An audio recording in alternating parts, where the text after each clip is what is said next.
I am the Tofu Golem. Please enjoy the video. You'll start by opening Windows 7 display controls so you can change font scaling quickly.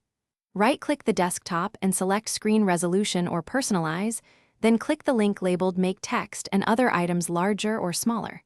Choose the 100% option if you want smaller, standard text, or click Set Custom Text Size, DPI, for precise control.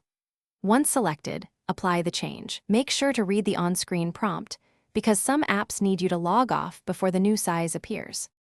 Now you'll fine-tune the font by setting a custom DPI value when 100% is still too large. Click Custom DPI, type a value such as 90% or 95% to make font smaller, and watch the preview box to judge readability. You can also try 0.5 increments on some systems for subtle change.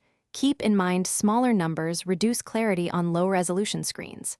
Once satisfied, click OK and apply.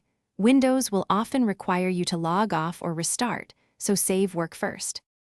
Finish by logging off and back in or restarting so all programs adopt the new font size. This step completes the change. If text looks blurry after the adjustment, revert to 100% and try adjusting Clear Type in Control Panel to improve sharpness. Make sure to check individual application font or zoom settings because some programs override system DPI. If problems persist, restore the previous DPI, update your graphics driver, and then retry a smaller percentage to avoid display issues. Thanks for watching. Consider subscribing if we helped you today.